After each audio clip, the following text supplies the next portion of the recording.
چھٹے امام کا مشہور جملہ ہی جب آ کے کہا کہ مولا میں کیسے معلوم کروں کہ میری نمازیں قبول ہو رہی؟ ہم کو معلوم کیسے ہو؟ پڑھ تو رہا میں، لیکن معلوم کیسے ہو؟ تو امام نے کیا کہا تھا؟ امام نے کہا تھا جب تو نمازیں پڑھتا ہے، جب تو عبادت کرتا ہے اور اگر تجھ میں چینج آ رہا تو سمجھ تیری نماز قبول ہو رہی۔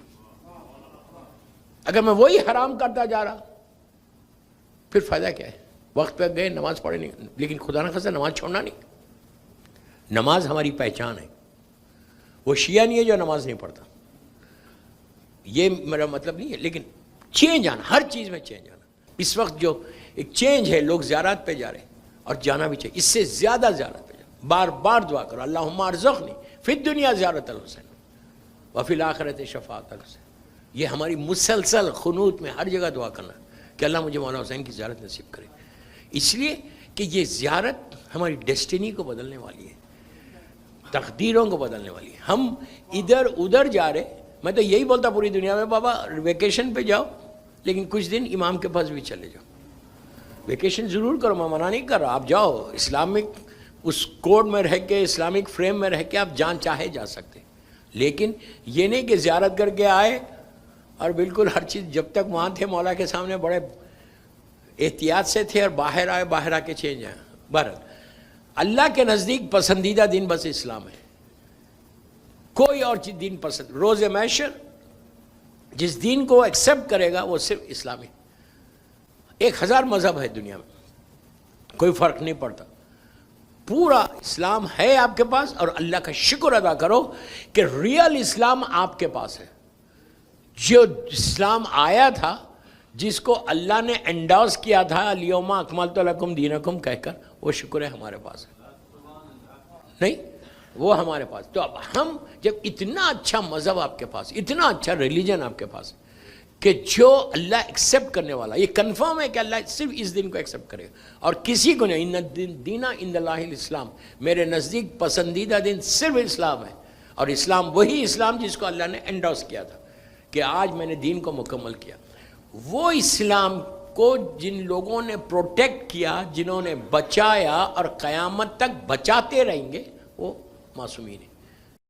2-3 مسجدیں عراق میں ایسی ہیں کہ جہاں پر جا کے عبادت کرنا، دعا مانگنا، قبولیت، جیسا کوفہ مسجد ہے۔ کوفہ ایک ایسی مسجد ہے کہ جہاں پہ قصر نہیں ہے، نماز پوری نماز پڑھنا پڑتا، آپ کبھی بھی جاؤ، اگر آپ قصر بھی ہے آپ کی نارمل، اس میں آپ کو نماز وہاں پوری پڑھنا پڑتا۔ کوفہ شہر میں نے کہا 18,000 ایئرس پرانا ہے، سب سے پرانا شہر جو زمین پہ ہے نا، شہر نہیں زمین، وہ ہے مکے کی خانہ کعبہ کی۔ اللہ زیارت نصیب کرے انشاءاللہ۔ اللہ نے بچھایا، ابھی 23 ذیقعدہ کو، 25 ذیقعدہ کو زمین بچھی، زمین چلی، زمین کو بچھایا، جو 6 یوم میں اللہ نے بچھایا، وہ کعبے سے سٹارٹ کیا تھا، کعبے سے سٹارٹ کیا تھا، پھر پوری دنیا میں اللہ نے زمین اور آسمان کو 6 دن میں پیدا کیا، قرآن میں بول رہا۔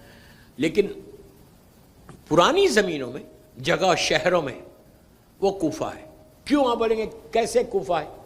اس لیے کہ آپ جب مسجد کوفہ جاتے ہیں، مسجد کوفہ کی بڑی امپورٹنس ہے، بڑی دعاؤں کی قبولیت کی جگہ، اور وہاں پہ آپ نے دیکھا ہو کہ کئی مصلے بھی ہیں۔ وہاں پہ ایک جگہ ہے، یہ نبی نوح کے زمانے کی، طوفان نوح کا آغاز وہ اسی زمین سے ہوا، مسجد کوفہ سے۔ تو جناب نوح کا پیریڈ اور امام علی علیہ السلام کا پیریڈ میں زمین آسمان کو 14,000 15,000 سال پرانا ہے۔ تو طوفان نوح کا آغاز آج بھی وہاں پہ وہ بنا ہوا ہے کہ جہاں سے طوفان، یہ نبی نوح کا گھر تھا، یہ ایریے میں اس وقت مسجد نہیں تھی، یہ ایریے میں جناب نوح کا گھر تھا، اور گھر کے اندر جہاں تندور تھا، جہاں روٹیاں بنتی تھی اس زمانے میں جو بھی اسٹائل تھا، تو وہ تندور آج تک مسجد کوفہ میں، جہاں سے آغاز ہے طوفان وقت، سمجھے؟ اگر اپنی لحد یہاں پہ آپ لوگوں نے خریدی بھی ہے تو جب موقع ملے جاؤ اور جا کے کچھ پڑھ کے آؤ، کچھ نہیں پڑھے تو زیارت عاشورہ وہاں پڑھ کے آؤ کہ مولا جب میں آؤں تو آپ یہ زیارت عاشورہ کا اجر دینا مجھے۔ نہیں سن لیا بڑے آرام سے، سنیں اپنی لحد یہاں پہ تو سب لوگ ریزرو کر کے رکھتے ہیں نا، میں نے تو بہت خبریں بیچی ہیں امریکہ میں، اپنے لیے نہیں، آپ لوگوں کی، ادارے جعفریہ میں اور کئی مامبارگاؤں میں جب پڑھ رہا تھا تو اس زمانے میں خریدے جاتے، آئی ڈونٹ ریممبر کہ $2,000-3,000 میں بک رہے تھے، شاید $6,000 میں بکے۔ بہرحال جب اپنی لحد پہ جانا تو آپ کو معلوم ہے یہ میری ہے، تو بولنا مولا جب میں آؤں اس تراب کو ابو تراب کا واسطہ دیو. نہیں سمجھے؟ اور زیارت عاشورہ وہاں لحد پہ پڑھو تو اپنی طرف سے پڑھ کے شہزادی زینب، شہزادی ام کلثوم کو ہدیہ کرو، مولا کو ہدیہ کرو، 14 معصومین کو ہدیہ کر کے بولو مولا یہ میری جگہ ہے، آپ جاؤں تو یہ رحمت کی جگہ بن جائے میرے لیے. آپ کو معلوم ہے یہ تو مسجد بھی ہے، مسجد میں ایک اینٹ لگا دے کوئی، برک، کتنے کی ہے برک؟ $10 $15 $20 جو بھی ہوگی، کوئی ایک اینٹ لگائے گا. میں نے بول رہا، اللہ کا رسول بول رہا، اگر مسجد میں یا امام بارگاہ میں تم ایک اینٹ لگاؤ، اللہ اس کے بدلے میں جنت میں محل دے گا. ابھی آپ نے سنا کہ ابو جہل نے کہا کہ آپ کبھی غلط آپ نے نہیں بولا. ایک اینٹ کا یہ اجر اگر مسجد بن جائے. دوستو آج ہم ارے جنت میں ملے گا نا، ہم کو تو نقش چاہیے نا. ہماری فکر یہ فکر کو بدلو، یہ فکر کو بدلو. اگر تم نے یہاں کے اس دنیا کے لیے کچھ کیا تو اس دنیا کے لیے بھی کچھ کرو اپنی زندگی میں. ہر دن کچھ نہ کچھ کرو، ہر دن کوئی نہ کوئی چیز بھیجو وہاں پہ. مولا کہتے ہیں کہ تم اپنی لحد کو ایک باکس سمجھو، جو رکھو گے وہ پاؤ گے وہاں پہ. میں بہت ہاتھ رکھ کے پڑھ رہا مسجد، بہت ہاتھ رکھ، کوئی ایسی بات نہیں کروں گا. اور وہ بھی فرسٹ ڈے نیور. میں اسمارٹ ہوں، کہیں مجمع ہی نہ ٹوٹ جائے کل سے. آپ بالکل فکر مت کرو، میں بہت ریلیکس ہو کے پڑھ رہا ہوں مسجد سے. انشاءاللہ مولا ضامن ہے، مولا قبول کرے. میں چینج چاہتا، ریولیوشن چاہتا، انقلاب چاہتا. میرے 5 مجلسوں کے بعد ذہن کا انقلاب آنا، فکر کا انقلاب. پورے 5 دنوں کے بعد کوئی ایک بھی بولی ہوئی بتائی ہوئی باتوں پہ عمل کر لے، ایک آدمی بھی عمل کر لے تو میری بخشش ہو جائے. مجلس کا مقصد پورا ہو جائے. مجلس کا پلیز غور سے سنو، مجلس کا یہ مقصد نہیں ہے کہ میں آؤں 1 گھنٹہ 2 گھنٹے 3 گھنٹے 4 گھنٹے 5 گھنٹے بیٹھوں. ایک ایک لمحے کا اللہ اجر دے گا آپ کو. گھر سے چلے واپس گئے تک آپ کے اکاؤنٹ میں مسلسل نیکیاں آئیں گی. 5 گھنٹے مثال دے رہا، بیٹھ گئے اور جیسے آئے تھے ویسی گئے. مجلس میں جیسے آئے تھے ویسی اٹھ کے چلے گئے، کچھ لے کے نہیں گئے. تو مقصد کیا ہوا پورا مجلس کا؟ مقصد مجلس، میں نے پہلے کہا کہ ثواب ایک ایک لمحے کا، کوئی غلط مت سمجھو. ایک ایک لمحے کا ثواب جو تم یہاں بیٹھے ہوئے فرشازہ، بیماریوں سے بچ جاؤ گے، ہر چیز سے بچو گے، صحت ہو جائے گی، رزق کھل جائے گا. لیکن مقصد کیا ہے مجلس کا؟ مقصد مجلس یہ ہے کہ تم 1 گھنٹے کی کرو، 5 گھنٹے کی کرو. اگر جب آؤ تو ایک بیماری کو چھوڑو، نور کی چیز کو لے کے باہر جاؤ. مطلب لائف میں چینج آنا. مومن کا کام ہی ہے کہ ہر دن مومن آگے بڑھتے رہنا، ہر لمحہ آگے بڑھتے رہنا. آج کے دور کا انقلاب تلوار تیر گن پوائنٹ پہ نہیں ہے. آج کے دور کا انقلاب تمہارے کردار کا انقلاب ہے، فکر کا انقلاب ہے، سوچ کا انقلاب ہے، اپنی زبان کا انقلاب. مثال کے طور پہ اب تک میری زبان بڑی تیز چلتی تھی، مجلس کے بعد میری زبان میں مٹھاس آ جائے. کیا بول رہا ہے؟ زبان سے تم دشمن کو اپنا کر سکتے ہیں، دشمن جانور کو اپنا کر سکتے ہیں. اگر زبان خراب رہے گی تو سگا بھائی دور ہو جائے گا تم سے.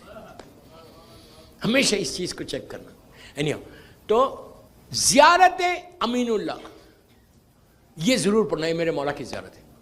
اگر میں نجف اشرف پڑھ رہا تو نجف اشرف کی جو مخصوص ترین زیارت ہے، کوئی 1 گھنٹے کی 2 گھنٹے کی زیارت نہیں. میں عورتوں کو بھی بولا کہ میری ماں بہنیں سن رہے مجھے، تو یہ یاد رکھو، زیارت امین اللہ، اس سے تم مولا کے قریب ہوتے. یہ زیارت اتنی مخصوص ہے. آپ یہ ڈیوائن پرل کے اوپر یہ زیارت ہے، ڈیوائن پرل کے اوپر یہ زیارت موجود ہے. آپ پڑھنا نہیں آتا کوئی مشکل نہیں، آپ زیارت کے کالم میں جاؤ، آڈیو لگاؤ، کھڑے ہو جاؤ سامنے. لیکن پراپرلی کھڑے رہنا کہ میں مولا کو سلام کر رہی یا کر رہا. یہ نہیں کہ آپ زیارت چل رہی ہے آپ کھانا بنا رہے، زیارت چل رہی ہے آپ دوسرے ٹیلی فون پہ، یہ سب نہیں کرنا. زیارت مطلب زیارت، 10 منٹ نکالو، 5 منٹ نکالو، اسپیئر کرو. اور اگر بچے گھر میں ہیں تو بچوں کے ساتھ پڑھو. میں ہمیشہ بولتا یہ بات، کیوں بچوں کے ساتھ پڑھے؟ بچوں کے کانوں میں زیارت امین اللہ پہنچنا اور بول کے پڑھنا کہ میرے مولا امام علی علیہ السلام کو ہم زیارت پڑھ رہے. بچوں کو تیار، جنریشن کو تیار کرو. اس کے بعد اب ایک لاسٹ بات بول رہا، ایک اور زیارت دے رہا آپ کو کہ جو 40 تک پڑھنا ہے آپ کو، 40 تک. یہ ایکچولی زیادہ بھی میں نے بامبے میں بتایا تھا، وہاں پہ مسجدوں میں شروع ہو گئی یہ زیارت. پڑھ کے دیکھنا بس، تم کو 40 میں حسین کی زیارت نصیب ہوگی. اتنی آہستہ بولو گے تو جاؤ گے. خواہش ہی نہیں ہے یعنی کہ اب چلے گئے تھے اب کیا، یہ مت کرو. ہر لمحہ جب موقع ملے whenever you get chance just go. یاد رکھو حسین کی زیارت، حسین کی زیارت تمہاری زندگی بدل دے. اللہم ارزقنی فی الدنیا زیارت الحسین اور فی الآخرت، اس پہ بھی بولنا ہے ہم کو. تو جب میں کربلا پہنچوں گا تو اس پہ بولوں گا. اگر کوئی جس آپ کے باپ بولیں گے میرے پاس چھٹی نہیں ہے، میرے پاس پیسے نہیں ہیں، آئی کانٹ افورڈ، فکر کرنے کی آپ کو ضرورت نہیں ہے. آپ نہیں جا رہے، آپ کو بلایا جا رہا. انتظام کی فکر آپ مت کرو کہ کیسے ہوگا، یہ بولو حسین ابن علی کی طاقت کیا اتنی سی ہے. تو زیارت ہے، میری ریکویسٹ ہے آپ سے، جسٹ اسٹارٹ زیارت ہے. اب رات میں پڑھو یا کل صبح سے پڑھنے لگو، یہ بھی ڈیوائن پل کے اوپر ہے. صرف زیارت نہیں ہے، اس کی برکتیں، اس کی رحمتیں، اس کی نعمتیں، جو تمہاری لائف کے آبسٹیکلز ہیں، جتنے ہرڈلز، جتنی رکاوٹیں ہیں، ہر کی زندگی میں کچھ نہ کچھ رہتا. ایون یہ زیارت ہسبینڈ اینڈ وائف کی محبت کے لیے اچھا، ایون یہ زیارت بچوں کو ریس کرنے کے لیے اچھا. 1000 چیزیں رسک کھل جاتا. حسین کسی کا رکھتے نہیں. زیارت اربعین شروع کرو کل سے، یہ بھی 5-6 منٹ کی زیارت ہے. اس کو 1000 دعا مانگو، دیکھنا تو صرف 40 دن پڑھو 40 تک. اب بولو مولا میں یہ زیارت آپ کے پاس آ کے پڑھوں گی. حسین سے تو مانگ سکتے نا، آپ جو چاہے مانگ سکتے.